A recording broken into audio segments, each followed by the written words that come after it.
trying to get down with you. I need an interview, I'm trying to get down with you. I need an interview, I'm trying to get down with you. Get down with you, get down with you. I need an interview, I'm trying to get down with you. I need an interview, I'm trying to get down with you. I need an interview, I'm trying to get down with you. Yeah, get down with you. Yeah, get down with you. Boy Caesar, welcome back to another episode of the Let You Tell It podcast. I'm here with my boy. Yo, it's Booler.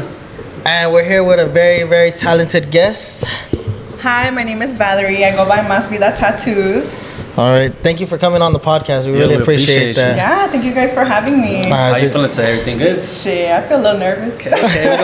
But I feel good. Those jitters will get out, trust me. Once everything just starts kicking, you'll be good. Yeah. All right, so everybody returning back to the podcast, you know the deal. When it comes down to where we have our interviews at, right now we're at a crazy penthouse loft in downtown LA. What's the name of the actual studio? Is that the name? The Gallery. The Gallery. Okay, yeah, we're at the Gallery. Follow on IG. Yeah, follow on IG. We're at the Gallery in downtown LA. Crazy floors spot. up too. You feel me? Penthouse. Pay respects. Why did you want to pick here? Because when you messaged me, you had said to pick some like a place that like has meaning. Mm-hmm. And I could have picked somewhere in the valley, but I feel like where I'm at right now, this place has a lot of like meaning to me. Yeah, no doubt. So. How long have you been at the studio for a time? I think like 9 months. I came in, I think, October. Oh, okay. Of last year. Okay. So it's fairly new, but it was like a big decision for me. Yeah. To like come here. So that's why it like means a lot. Okay, perfect. Yeah. All right, we're gonna get all into that right now. Okay, so let's kick it off by starting off. Again, you're from the Valley. Yeah. What part did you grow up in the Valley? North Hollywood. So North Hollywood, born and raised. That's what I say. I did grow up in Panorama City for like a little bit. Shout out Panorama. Yeah. Yeah, I used to live right there behind the Galpin dealership, right there on Langdon. And then I moved back to North Hollywood, and yeah, I've been there ever since. Okay, so you just make the commute from North Hollywood to LA every day for? Yeah, I do. How's the traffic on that one? It's honestly not that bad. I used to work in West Covina. Holy shit. That was a motherfucking commute every day. I've been on that one. Yeah, so this is like a lot. It's like halfway from where I used to work, so it's not that bad. And I like driving a lot, so you know, it's cool. I mean, plus the view's amazing too. The view's amazing. Honestly, it's beautiful, and it's a blessing to like be here and get to work here, and you know, like. I bet you learn a lot. Yeah. Those 9 months that you've been here. Yeah. Oh yeah, for sure. That's why I picked it too, because I feel like I've grown so much, like not only as an artist but like as a person as well.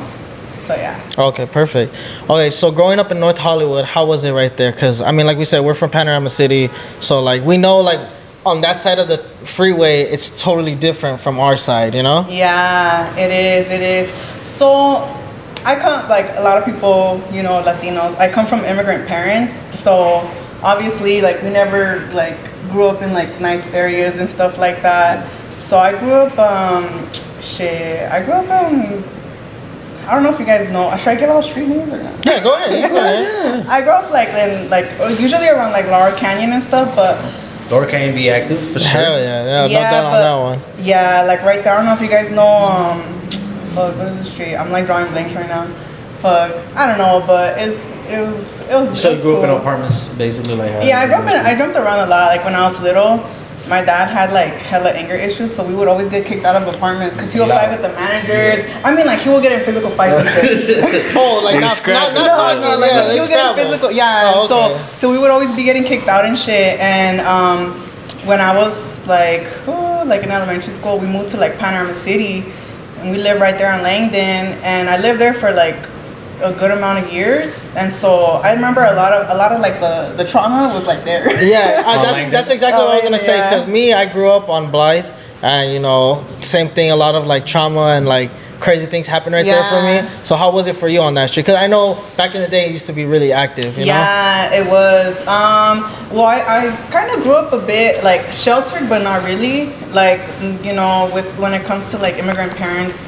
They instill a lot of fear in you when you're young. Sure. Like you can't call the police, you can't do this, you can't go out here, you can't be with friends and shit like that. And so we grew up sheltered for the most part, but we would always like play like in the apartment with a bunch of kids and shit. Of course. So it was cool. I mean, I would see shit like, you know, fucking kids like, I don't know, doing drugs, playing with shit. Like when I got a little bit older, like I saw like kids my age already like fucking with guns and stuff like that. Yeah. So I mean, it is what it is. Yeah, I mean, it seems like I feel like even though you come from that background, you've done like pretty good for yourself and like established yourself in a certain like lane and stuff like that. So yeah, I feel like it shouldn't stop. Coming from an area like that shouldn't stop you from trying to become something better. No doubt on that one. I agree. I agree with you on that one as well too. When it comes down to it, what age did you move out of Langdon and move back into North Hollywood? I was like 9 years old, going on 10. But okay. I remember a lot of shit that would happen, and like my dad was still getting in fights with like neighbors and shit like that. Yeah. Dude, I remember neighbors would be mean to me too because of my dad. One time, like my dad, I'm gonna get into it already. I remember one time my dad. The podcast, yeah, right? And my dad, he used to drink a lot back in the day when I was little. So this fool would fucking like drink and go kick it with his homies and stuff like that. So I remember one time he would take me too. To go kick it? He would take, no, to doesn't need a driver. To be so it wouldn't look suspicious, right? Like if he was drinking and driving, because like, oh, he has a little girl in the car. And why would he do that? I don't know. No, not saying why would he do that. Come be like, oh, he got a little girl in there. Pass him by. Yeah, and I remember one time like I ran out. He was like, "You want to go?" And I was like, "Nah, I didn't want to go." And then I ended up running after him, right?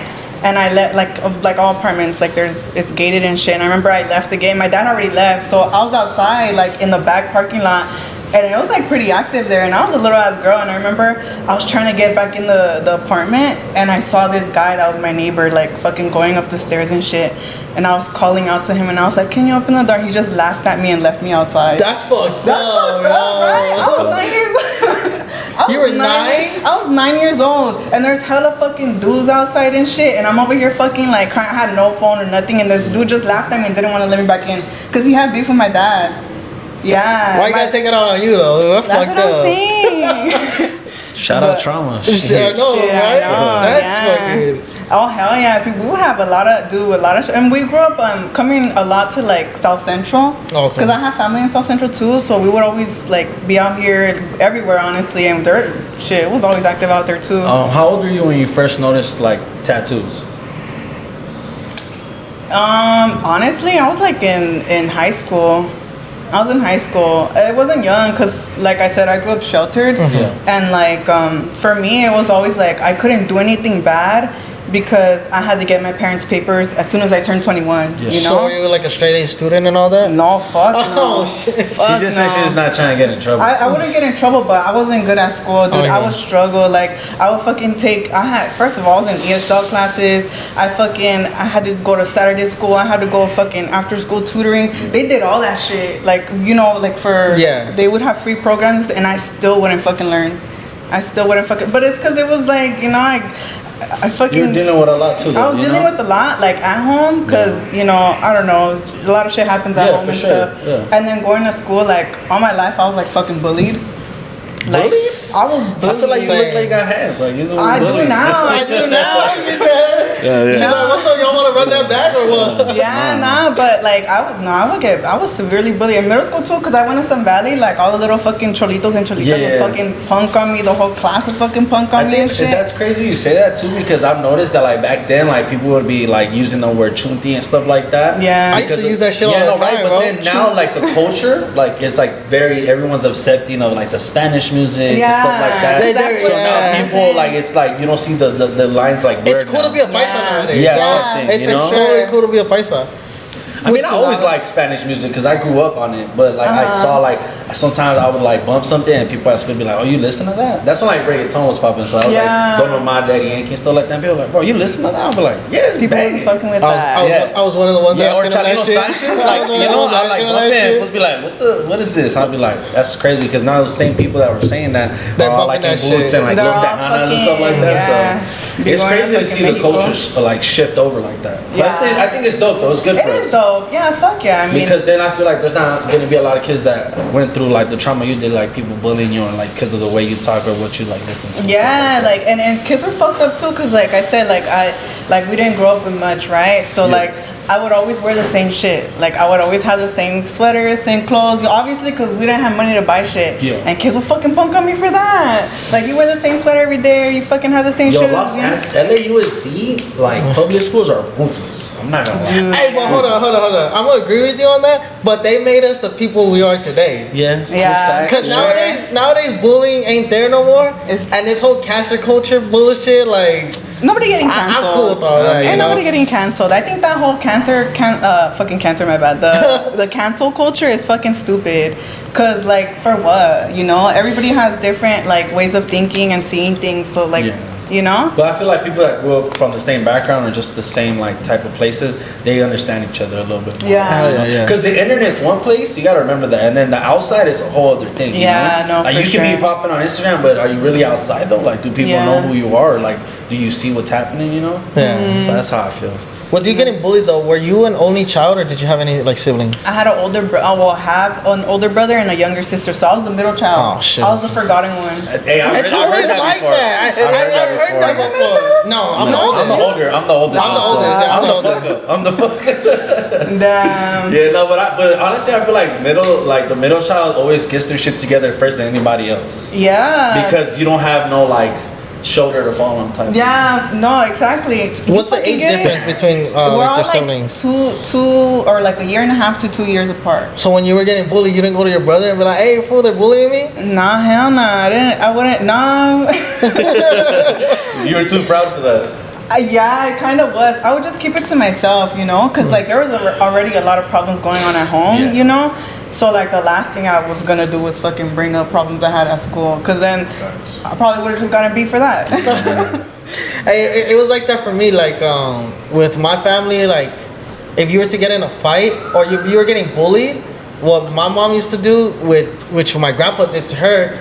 Like one time I came home crying because I got bullied. Damn. And my mom's all like, "Go put some sweats on, a sweater, and let's go to these fuckers' house. You gonna fight them one-on-one." And I'm like, "There's like 3 of them. Well, you gonna fight each one of them one-on-one." And every time you lose, I'ma beat your ass. Yeah. So I'm just like, fuck. So I had to learn how to squabble, you know, like at a very young age. And it had to happen, you know, like my mom like made that happen. Like we went to their house. She talked to their mom like, "Hey, you know what? Your son's bullying my son. They're gonna handle this like men.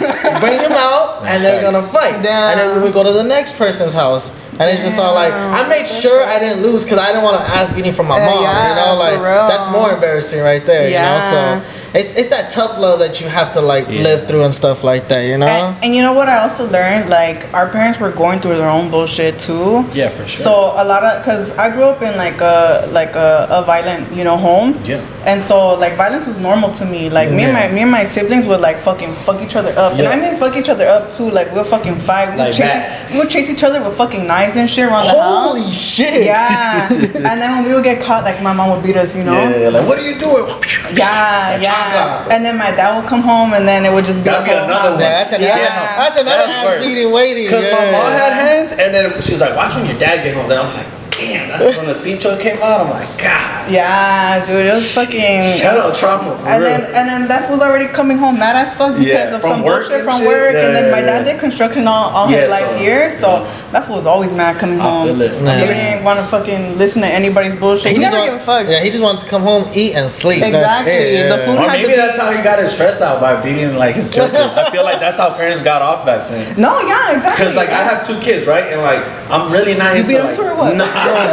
They be getting in the chocolate once in a while, but not like, I try to be like, yo, I'm gonna tell you one time, and they'll be like, all right, the type thing. But then I do realize the difference in between like when my mom be like, watch when your dad gets home, and I'll be like, God damn. Yeah. So it's kind of weird, you know, because we're living in 2 different like cultures. So it's like I'm trying not to do that, but then sometimes I'll be like, yo, these little kids need a good kind of battle right now, right? Because I feel like they're not gonna listen, you know.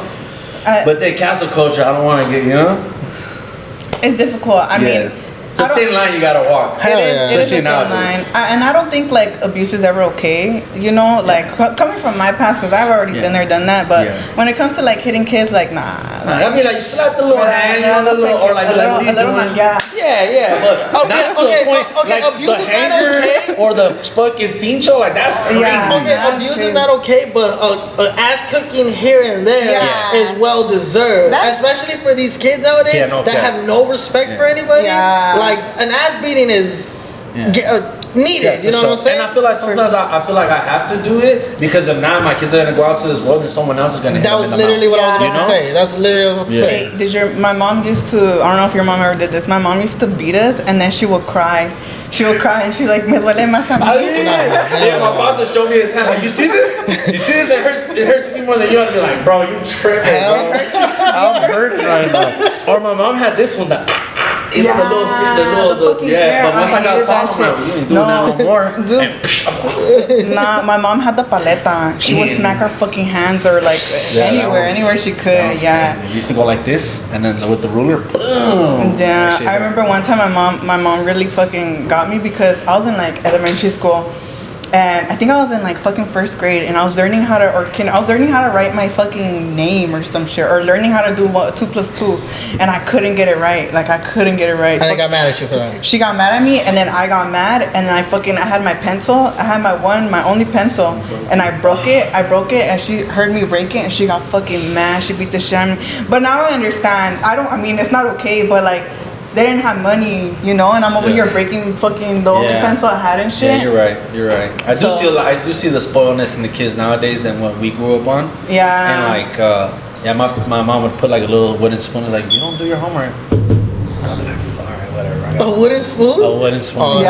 Wooden spoon. The big ones or the little ones. Or if you didn't finish your food, we would have to finish our fucking food. Yeah, facts. Yeah, I remember one time I was eating and I don't like rice. What kind of rice? Just like regular white rice. Okay. I fuck with Mexican. I'm not Mexican, by the way. I'm Guatemalan. Guatemalan?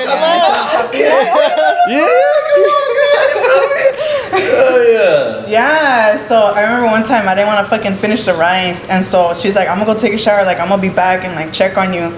And I was fucking spitting the rice in the napkin and I was throwing it in the trash can. Dude, when she fucking came out the bathroom, she didn't even look at me. She went straight to the trash can. Because they know, parents know. She fucking knew too. Yeah, parents know, dude. Fucking like crazy. I try to do the same shit because I don't like Mexican rice. You don't like Mexican rice? Nah, because there's a whole story I have with it. Damn. So, I mean, I'll explain the story real quick. So, I don't like Mexican rice because I don't like albondigas. The soup. Oh, I don't like albondigas because...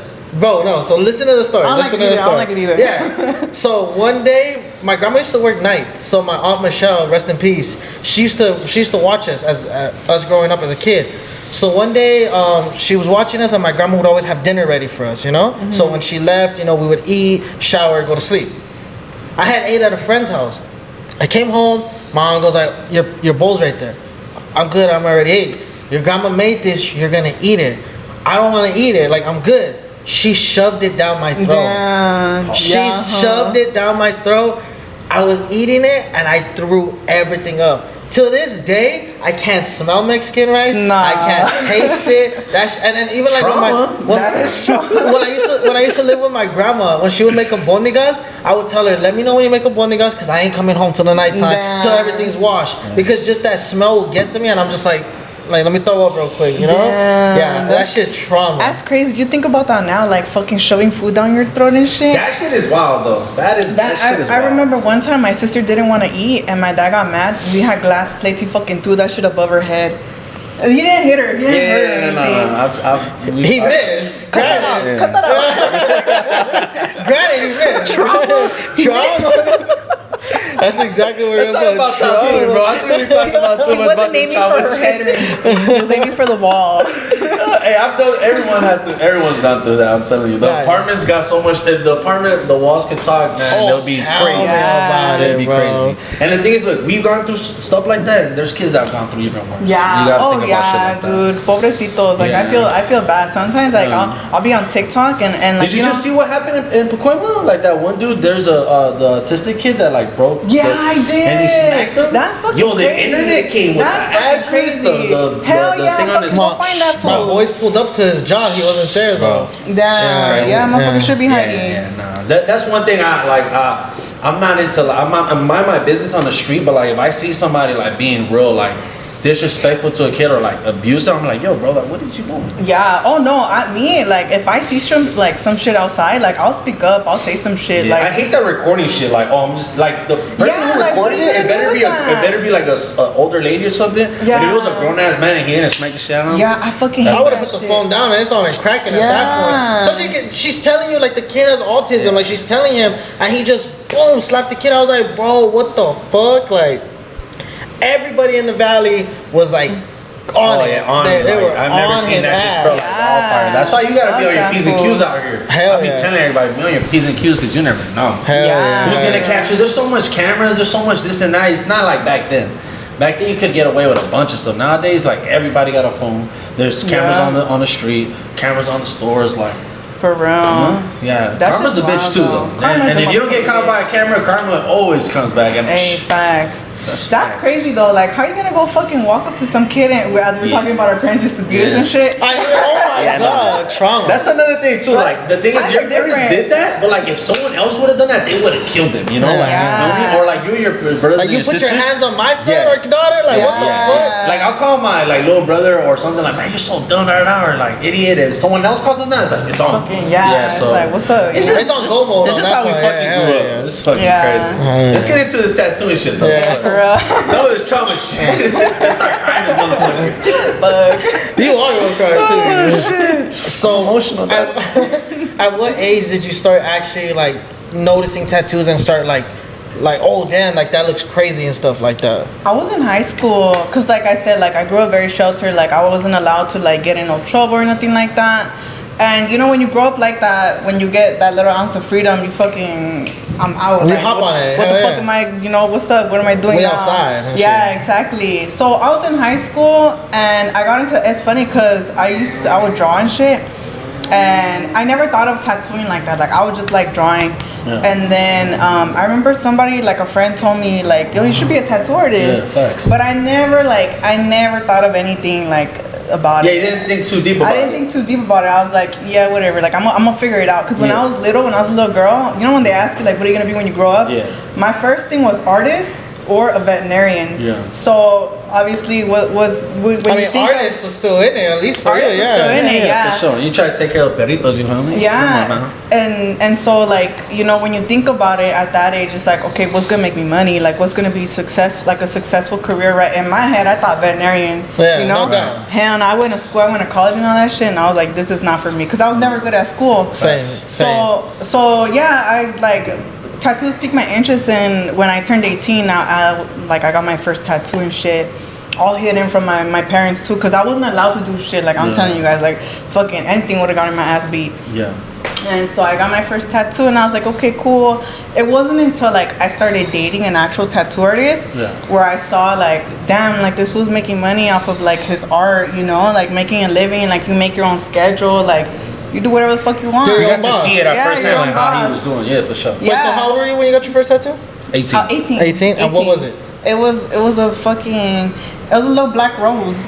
A little black rose on my fucking ankle. I see. Okay. Yeah, and then the second one. How were you able to hide that? I don't know. She was wearing a sweats in the summertime for sure. Every day and shit. She had the tights under the sweats. Yeah, for real. She was high socking it for sure. Yeah, sock check. Sock check right there. Can't nobody check me. Shit, set your mama. Yeah, for real.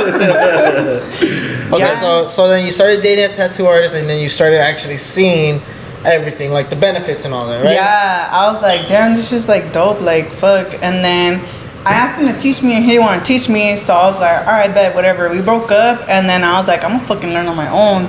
So I fucking went. I bought everything. I all the shit he had, like all the good shit he had. I was taking notes. I was like, I'm gonna get this. Yeah. And so when we broke up and shit, whatever, I went to go buy all this shit. I saved money. You know, I got a job and everything, saved money.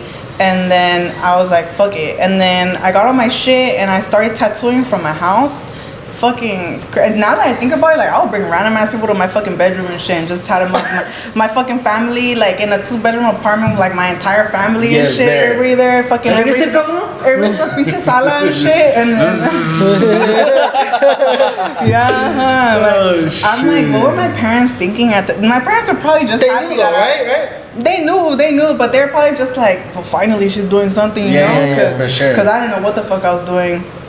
But it's dope that you actually got into like tattooing, because I've done graffiti like all my life, and everyone told me you should start tatting. But I was never good at that, like doing like realistic sketches.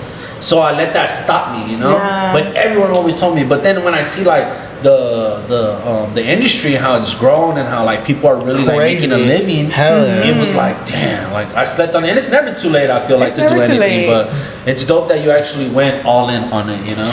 But that's the thing, because I actually did, but I didn't, because the first time around I was like, fuck it. I was tattooing from my crib, and then I was like, I can't keep doing this because like my brother and his girl, they live with us, and then they had their first baby and shit. So it was like already like 7 of us in like a little ass apartment. Yeah. And then I was like, I can't be bringing random ass people here, you know, especially like around the baby and stuff like that. Yeah. So I was like, I rented out a spot. I had a homegirl at the time. She did lashes, and she had a studio in her crib, and like her parents' house and shit. And so I rented the spot out.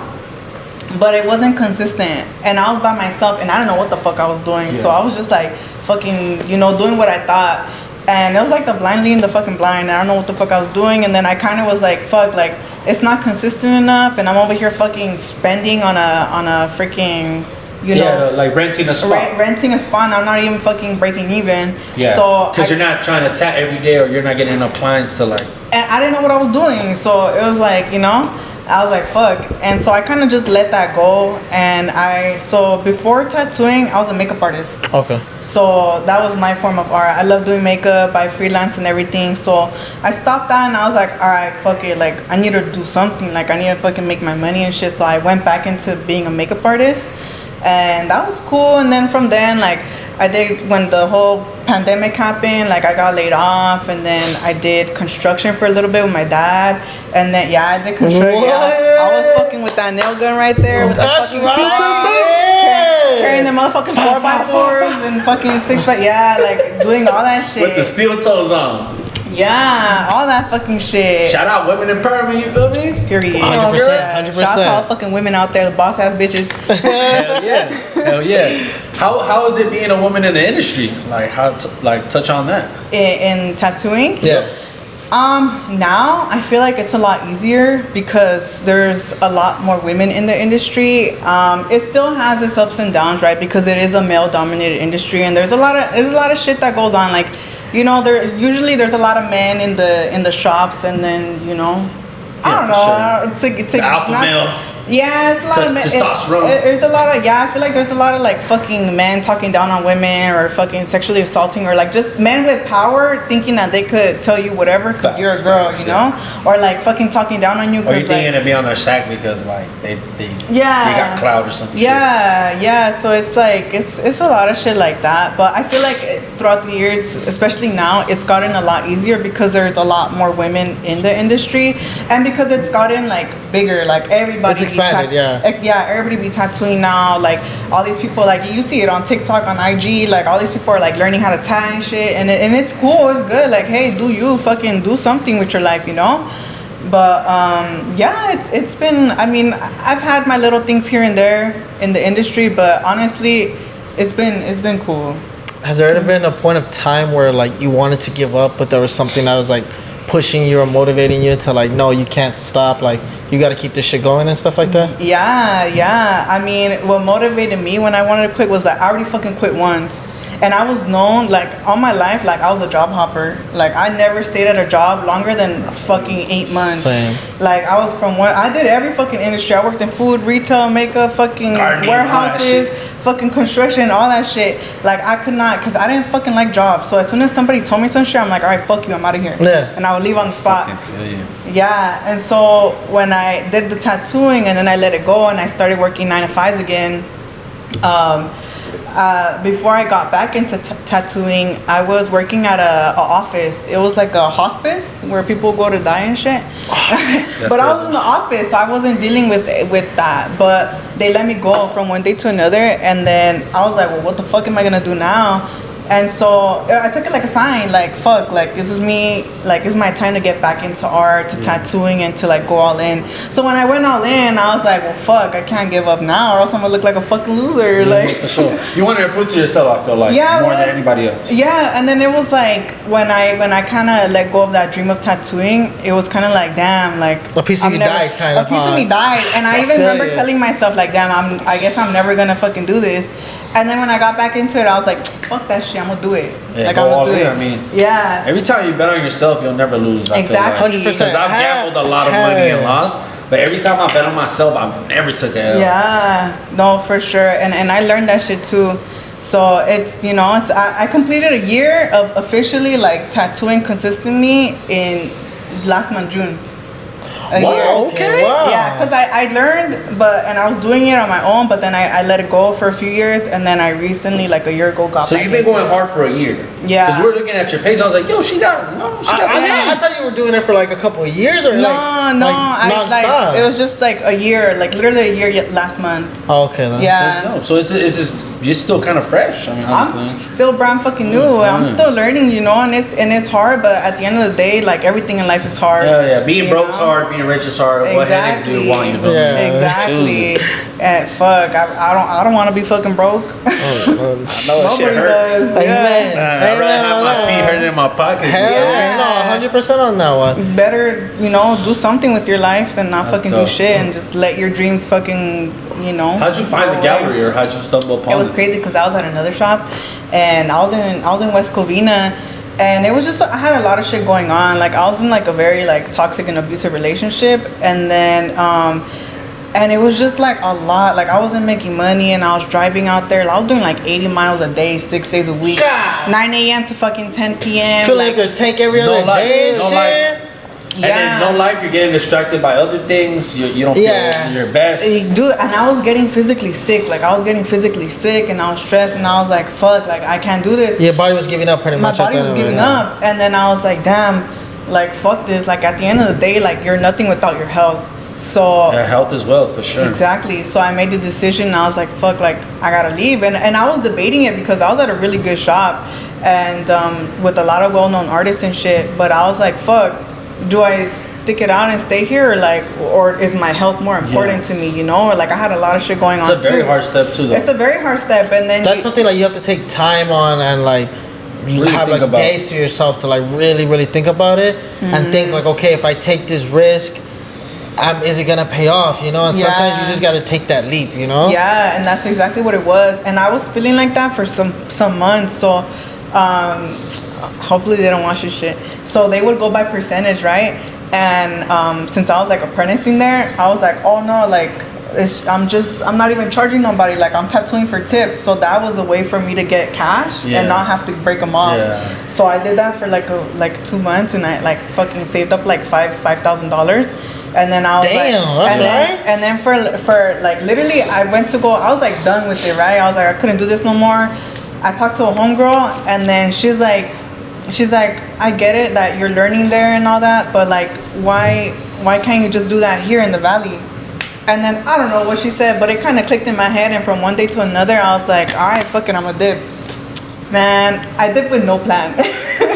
Sometimes that's what you need to do that. Exactly. You need to do that. And it fucking worked out because I found this. So I used to follow an artist who used to work here, and like, he did lettering, and that's what I wanted to do.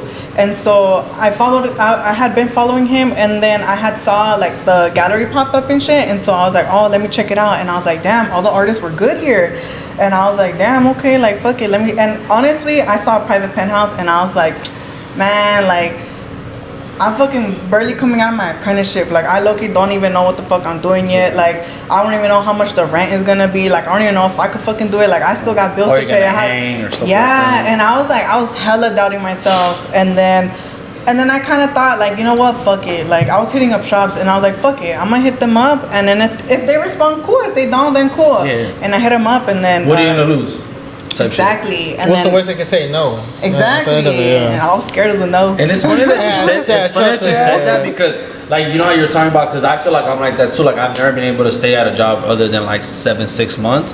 But like, you're dipping those jobs without a plan either. So it's like, you know, so it all kind of like comes back to it. Like, it's all what you feel. And sometimes you don't even gotta feel it. Like, when it feels scary to jump, that's the time you gotta just and that's what I've heard too. When you're the most scared, that's when you gotta do it.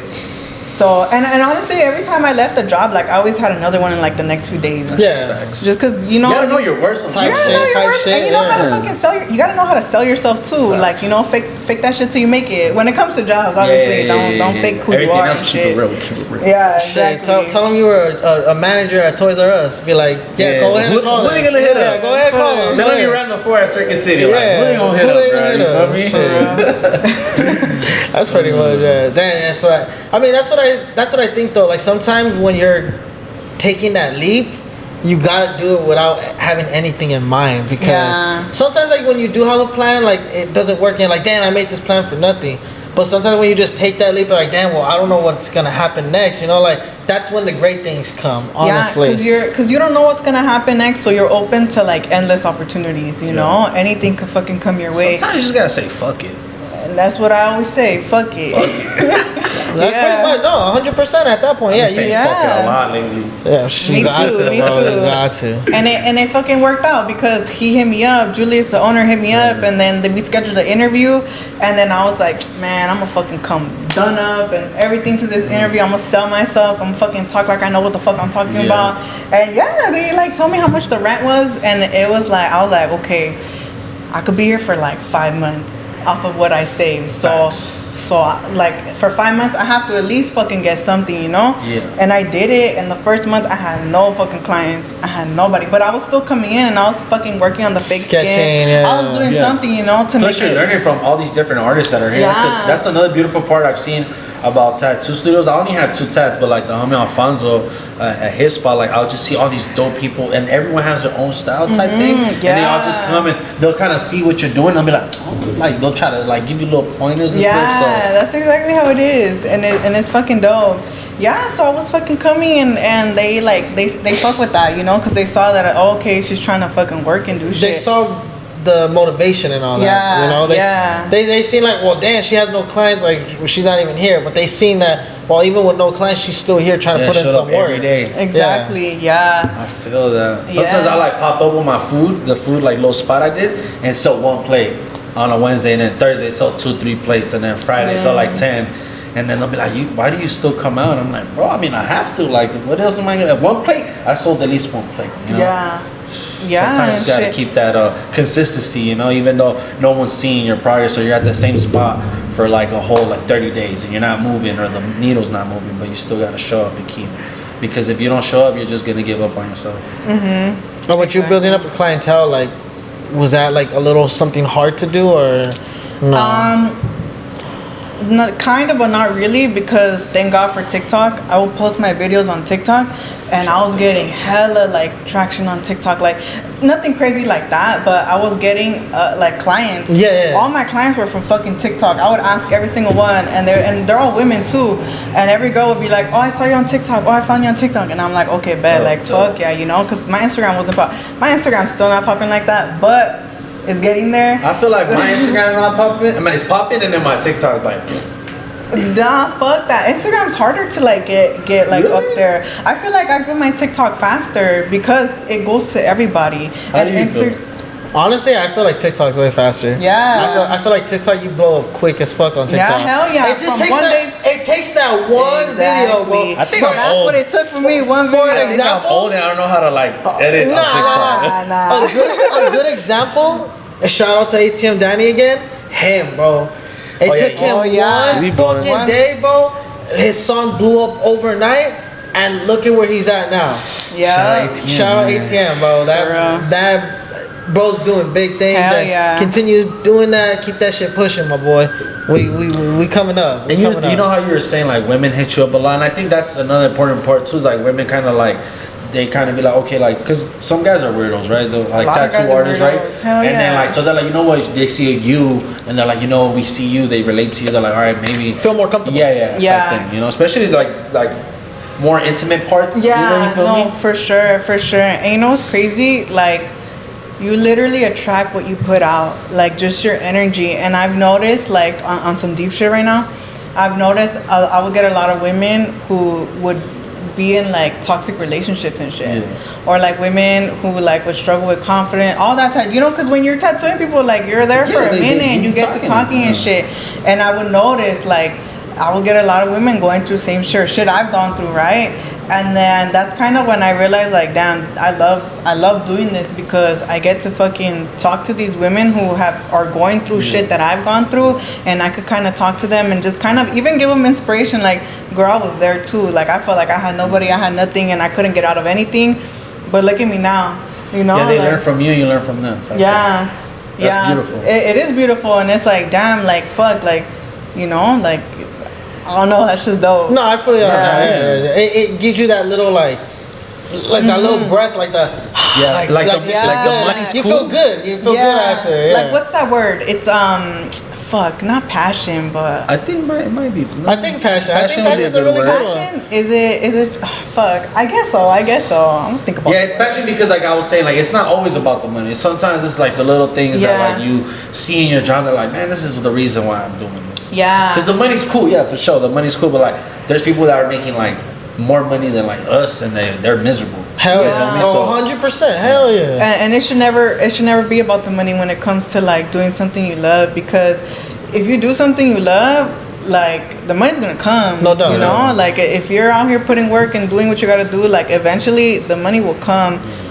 But yeah, don't be doing shit just for money. I get it. Everybody needs to fucking fucking hustle and make ends meet and shit. But I think that's what's been lost though in the past couple of years. Like with a bunch of different industries, like some people are selling out just for the money, and like it's just not like and you can see the fakeness in that shit. Yeah, it's people trying to make a quick buck at the end of it. Yeah, that's exactly what it is. Because people be like, yo, y'all making, like, you about to be making hella money. I'm like, bro, now we coming out every day, meeting dope people, learning from the people, they're learning from us, and like that enough. Imagine, like, I'm not saying that we're not in love, because I feel like we are. Yeah. But like, let's say that it don't work out, I'm gonna be happy with what I did because of just the people I met, the homie inspiring me inspiring him. The connections we made with people and all for sure. that. And the lives that we're touching through, like us talking about even the trauma we went through. You feel me? So, yeah. No, yeah, for sure. People are gonna relate to that trauma in the beginning of this episode, bro. I never even thought I was gonna even go right there, but I'm honestly pretty happy about that. But you know what? I'm happy about that too, because honestly, that was my childhood. Like that was what that was all I knew growing up. Growing up and shit. So, shit. Shout out to apartments, man. Shout out to APTs. Shit. Damn, fucking crazy ass. So, childhood.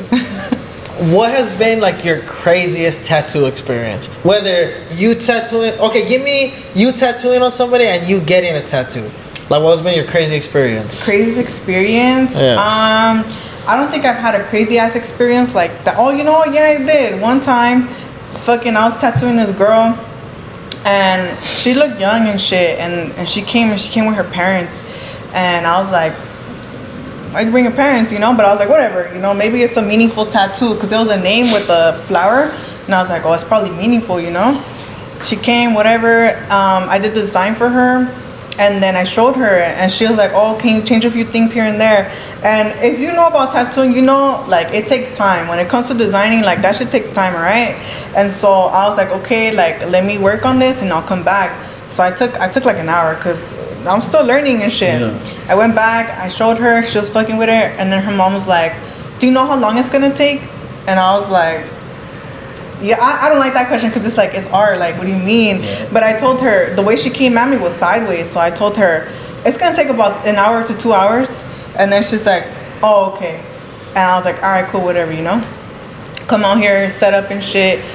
Take like another 10 minutes to set up and everything, come back down. I come back down. I used to tattoo upstairs. And so I come back down, and then she's walking with her mom, like towards me. And then I'm like, oh, okay, like I'm ready. And then the mom asked me again, how long is it gonna take you? And then I was like I said in there, it's gonna take me an hour to 2 hours. And then I was like, why? Is there a problem? And she's like, oh, it's because we might not have enough time. And I'm the type of person where, like, I get it from my dad. Like I'm calm. She's like, ready to throw hands on that one. I was, because the first time she was playing with you though. She was playing with me, because how are you gonna come over here and then come ask me like how long is it gonna take you, and then ask me the same question again like 10 minutes later? Like that's fucking stupid as hell. And so she tells me that, and then I was like, you know what? We don't even have to do this today. We could do this another day if you want. And then she's like, oh well, and then the daughter like wanted the tat and shit, and so she's like, oh well, are you gonna take her upstairs right now? And I was like, yeah, that's why I came here, to take her up right now. And so we were going upstairs, and the mom was following, and I was like, oh nah, you guys have to stay in the lobby, like it's just me and her upstairs. And she's like, so we can't go upstairs? And I was like, nope. She made a face, and she went back, and then the homegirl was tatting downstairs, and then I remember I was putting the stencil on this girl, and I hear fucking yelling, and I was like, and then I hear the mom yelling, calling for her name and shit, and then my coworker goes upstairs, and she's like, hey, your mom's calling you. And then she comes to me and she's like, that lady's being rude. She was yelling at me right now. I heard, once she told me that she was yelling at her, I went downstairs. I was like, what's up then? You know, like, fucking, you want to get loud? Like, bitch, do you not see where the fuck we're at? You know? And so I came down, and I was mad, and I fucking went to her face, and I was like, is there a problem here? And she's like, oh, we don't have time. And then it was like bullshit, and I was like, oh, whatever, like get the fuck out of here, you know, like fuck you. And I was trying to, and I was ready to fucking beat on this bitch, but I saw the daughter, and the daughter was low-key scared. And then for me, growing up and shit and watching my dad fight people, I was like, man, I'm not even gonna be like that. It reminded me of that, and it's like, I'm not even gonna put her daughter, out of respect for your daughter, fuck you, bitch. Yeah. Trauma. Yeah. And then another time, crazy, this girl, she was coming and she was getting her man's name tatted. I did a nice ass design, alright? His name was McGill. Oh fuck it, whatever. Nice ass fucking tat. And then I go to show her, and this fool's all, nah, we're not fucking with it. I was like, the dude? Yeah. Hell nah. And then you ungrateful motherfucker. That's what I'm saying. And then in my head, I was like, who's getting the tat right now? Her, you. And then she was quiet. She was quiet the whole time. And then I was like, well, do you like it? And he's like, oh, well, I wanted you to do it how I showed you the reference. Mind you, he sent me a reference that looked like shit. No offense to whoever did that fucking tat that he showed me, but that shit looked like a fucking third grader did it. And I was like, man, no way you want me to do it like that. Like, there's no way you want me to do it like that, you know? And he's like, we came from far. We came from like an hour and a half, 2 hours away. Like, we thought we were gonna get this type of service, whatever. Trying to put it on me, and then I was like, hold on, before we even go there, I'll do it how you want me to do it, you know, because you guys came from far. But I'm gonna let you know right now, I don't think it's gonna look good, and this is going on her chest. Permanent. Oh, permanent. shit. Going on her chest. Dude, right next to the heart too, I bet. It's a corazon. Chicona right there. And then this fool's trying to like fucking talk, you know, because you know how guys are. Yeah, it was being a dumbass. They be trying to talk down on women. And I was just like, not us though. Yeah, you guys are good. But he was like trying to get some type of way with me, and I shut that shit down. And I was like, you know what? I'll do what you want, but I'm letting you know my opinion. But at the end of the day, like, shit. If you don't like it after it's already done, like, it's not my fault. I already let you know. I can't erase it. You know, it's permanent. Disclaimer. Exactly. So I did the tat and everything, and then that was it. But I was like, man, fuck this shit. I was like, girl, how you gonna let this fucking bum ass fool tell you what the fuck to get? Like, you should have been like, I'm not even doing the fucking tat. Fuck it. I think she paid for it. Damn. I think she paid for it. You see? Yeah, because he didn't give me no money. She handed me the fucking money, and this fool was downstairs right here. But it was just crazy to me. Like, how are you gonna tell this fool what to put on your like? How are you gonna listen to him on what to put on your body and shit? Yeah. I mean, she's already putting the fool's name on him, so. I mean, that goes. Sometimes we be doing stupid shit in the name of love. I feel like everybody does some dumb shit for love. For real, I have done some shit for love. We not even gonna speak about that. Yeah, fuck that. I love trauma, right? I love trauma. We're all heartbroken right now. That's the name of this episode. Trauma. Tatted trauma. Tatted trauma. I mean, it goes hand in hand because when people go through shit, where do you go? You will get tatted. Yeah, no cap. You know? I feel like, and then I feel like so that's one thing I want to talk about too. Like, what do you feel about like the numbing cream and like people putting that on and like, I feel like the pain has to do with like it brings something out the tat. I don't know. Yeah, I feel like that too. I feel like if you do numbing cream, I get it. Like, say if you're getting your fucking head blasted, all right, throw some of that bitch on there. I got my lips tatted, and man, I did numbing cream, but that shit hurt like a bitch. Your lips? Yeah, I got like a color. You know what's like crazy? I seen that shit on TikTok. Yeah, Saying, like, the blush, like, so now they have blush all day. Like, they ain't gotta put that shit on. Exactly. Shit. It's like very natural, so I still put makeup on, you know.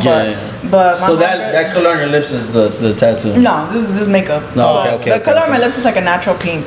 Oh, nice. Yeah, but I remember my homegirl did it. Oh my god, that shit hurt like a bitch. It felt like imagine your lips chapped. You know when they're chapped and they're fucking cracking and shit? Yeah, and then you peel It's not like that all the time, alright? But we've all had that experience. Yeah, for sure. And imagine a fucking like fat ass needle, like Oh. it was a little ass needle, but it felt like a fat ass needle, like for sure. and man, I told her I was like I'm done. Like fuck this. I don't even feel like this numbing shit is working right now. Fuck that. But I mean, it depends, right? Like, I mean, if you just want to get tatted because you like the look, then fuck it, do what you want, do what you want. But if you want to get tatted because you're going through shit and you want to feel that fucking needle, then hell yeah, you know. Sometimes that shit is cool. It's funny because I only have my son's name tatted on my wrist, and like, so. I was trying to get it up here, right? He's like, nah, well, get your little portraits, like that's good. Yeah. Put it right here. So I'm like, all right, cool. I knocked both of them out. It was on my birthday too, and then like. It's dope because I like stuff like this because different artists get in, like come inside while you're getting tatted. It's so open. I'm getting tatted. I'm like this, like fucking holding in my breath, and then the homie Ayer comes in. He's like, fool, breathe, fool, like breathe. You need to breathe because if not, your stomach's gonna hurt. Watch. And then I didn't believe him. Right the next day, I felt like I was doing like abs all day, and all this hurt from me just like holding in the pain. Woke up with a 6-pack. Yeah, nah, I wish. I wish, but it felt like that shit. But like you learn different things because people come in like, man, you should do this or like you should breathe and like don't think about it too much type thing. So that's what I try to do. Like when I got my Chubbs portrait, like when he was on my wrist, oh my god, I was on the worst part is that it didn't stay. Oh, because I use my hands a lot. Oh, because I cook and stuff like that. So nah, fuck that. What hurts is behind the knee. Julius, owner of the shop, he's tatting like behind the knee right now for me. Oh, that shit hurts like a bitch. And I'll smoke a little bit here and there. Usually I knock out. When I get tatted, I knock out. Thank God. And you're not getting away from the pain and shit like that? I can usually like fucking tune it out. It don't even hurt like that. Women, it's because women have a higher pain tolerance. Sure. Yeah. Hell yeah. I've seen two babies come out of a woman and shout out women. Yeah, shout out women. Shout out to mother of my children, 2 kids, no epidural. Like, damn. So I can, you gotta give props. You know what I mean? She's a trooper. What's that saying? God's strongest soldier. God's strongest soldiers get the hardest battles. Hell yeah. God's kicking the shit out of me right now. Bruh. Thumbs up. Trauma. It makes you who you are. Yeah, facts. I'm not gonna lie. I feel like if we didn't go through what we went through, we'd be a bunch of pussies. Yeah, straight up. That's what I'm saying. Bullying was necessary for a lot of us. Bullying was necessary because now I'll throw hands with all y'all motherfuckers. I'm gonna bully the shit out of my kids. Fuck that. I think a little, because you know what? If you don't do it, the real world's gonna fucking do it. And it's gonna hit them a lot. You might as well get them prepared for that shit. Exactly. Okay. What has been your favorite or your best tattoo in your opinion so far? My favorite. Granted, you've only been doing it for a year, but what's been like your piece where like damn, like that's my number one right there? My first stomach piece I did on this girl. I did Sin Miedo. I seen that on I saw it healed and it healed nice. It was dark. She looked bad as fuck too, and so I was like, damn, that shit looked. That was one of my proudest moments. I was like, man, I fucking did. So every time I see her or like see pictures and shit like that, I'm like, man, that's me right there. That's me right there. Yeah, you look bad as hell. Yeah, exactly. Tight shit. I love that. You gotta be proud of your shit sometimes. Even when no one's like saying shit, be like. And you know what? And it's hard because like for sure I'm fucking hella insecure when it comes to my art. Like when it comes to fucking all that shit, like I'm like, nah, fuck. Like, you know, you get in your head and it's like, fuck, it didn't look good. Like, damn, I don't even want to take pictures. You know, I still take pictures. You know, because you gotta make them feel good. But I feel like you got a good team on you, because like I feel like if you would do something, they'll be like, hey, next time you can do this or you can do that. I feel like they will, because they're not a bunch of yes men. Criticism is not always a bad fucking thing. A lot of people can't take criticism. Is the only way you're gonna get better. Yeah. And like with my cooking, like I always tell my boy, like sometimes I'll be like so tired, or I feel like I'm not doing my thing, and I'll like be like, yo, can you like just try it? Because I eat my food so much that I can't even taste the difference. But I'll be like, yo, can you let me know? He'll be like, hey, there's been times where I tell him like, hey, your rice was a little too salty this time, dog, like or shit like that. You know, and I'll be like, all right, cool. And I'll start mixing it up. I'm like, yo, is it cool? He's like, cool, right there. That's the one. That's the one. I'm like, all right, cool. You just can't have a bunch of yes men around you, because you're never gonna get better at anything. And I feel like the people who truly care for you and want to see you grow are the people who are gonna be straight up with you and tell you like that was not it, you know, or like if that was good, you know. But yeah, that shit's important, and I do get all that help here. Like I'm thankful. That's why I chose this spot, because I've grown so much. Like just from leaving where I was at, like as a fucking apprentice. I didn't even finish my apprenticeship. I just fucking dipped, and then I was like, fuck it, boom. Like I guess I'm an artist. I'm gonna pay rent now, you know. And I learned so much from everybody here, and it's been a great experience. And fuck, I feel like everybody here is genuine as fuck, you know. How many artists are here? 1, 2, 3, 4, 5, 6, 7. Oh shit! How big is the top? Bro. It's upstairs. I'll show you guys after. It's just 4 stations upstairs. And then 4 down there. And there's like a little patio. Oh, that is dope as fuck. That is clean. It's dope as fuck. Hell that means you have so much people to learn from. Hell yeah. Yeah, no, for sure. And everybody's like specializes in different things. Everybody does different things. Everybody does, and that's beautiful, because like we all have different personalities too, but we all get along. Oh, damn. You know, that's always important too. Like we have like fucking like the rockers and like fucking like Chicano and all that shit. And it all comes together. Yeah, all that comes together. That's dope as fuck. Have you been to any like tattoo expos and shit like that? I went to the one on Saturday, the Incon. I just went to walk around, but last year when I was at my old shop, we went to go tattoo there. Yeah, so I have been, and it's dope. It's good to network, and you see a lot of people. Like, fuck, you get to meet a lot of people. All those people on Instagram that you see, the fucking badass artists and shit. You see them in person. You say what's up. You chop it up, and it's cool. Like, it's cool little world like it's that. dope to see like people that are really sick just be so humble sometimes. Yeah, so, like, be like, oh, I thought this would be all cocky, but that was cool. It's cool to see that, and then people you didn't think were like that are over here fucking being all weird and shit. They'll be like, oh, so just keep yeah, and it's like I don't get that shit. I don't get when people think they're too cool for anybody. Yeah. Like fucking have the same respect. Like what's that saying they say? They fucking I give the same respect to the fucking president and the motherfucking janitor. Yeah. The CEO of the company to the janitor. Don't matter. I'll treat them the same way. Exactly. I me too. Cause fuck that. Because you never know who's gonna be who at the end of the day. Hell yeah. You never know who you're gonna need at the. You know when. Everyone's a human being too, though. You feel me? Like even the person that's picking up trash, like that could be someone's mom. That could be someone's like that type shit. So. Especially my mom's in like cleaning, so when I see cleaning ladies, I'm always extra nice. I'm like, oh, me too. Like type shit. Yeah, when I see señores, I think of my dad, and I'm like, or if a fucking señor cuts me off, I'm like, it's okay, he got somewhere to be. Yeah, I'm gonna let that one slide, homie. Okay, this is a question I gotta ask, just because I mean, you just told this story. You said your first boyfriend that you got into that the reason you got into tattooing. Do you still like keep up with his work nowadays, or anything like that? Or nah, we don't really fuck with each other. Fuck that fool, man.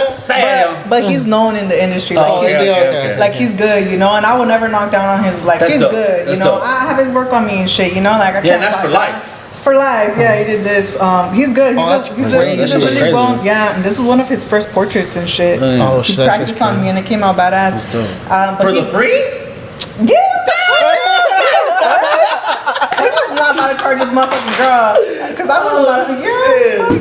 Oh, that's what's up, though. Yeah, I mean, like, I think, like, it comes down to the shit we're talking about. Like, we just gotta always be mature about shit. Like, if shit didn't work out, then, you know, it's cool. Yeah. Keep it pushing. Be adults. Wish you the best type thing. Exactly. Especially, like, being in the same industry because it's small. Yeah, for sure. It's big, but it's small. It's big, but it's small. Everybody knows each other, so it's like, fuck. And, like, talking shit about other people really never gets you in rooms like that. You feel me? It just never really sits well with you just be looking keeps you outside of they'll be like, bro, like, just, you know. Because they'll be like, oh, we want to invite this person. Nah, he talks too much shit. Like, why do we want somebody like that around us. Or like, oh, fucking invite this. Nah, he don't fuck with this fool. Like, you know, shit like that. The politics. Yeah. That's what it is at the end of the day. Political and all crazy. What's the spot that like hurts the most?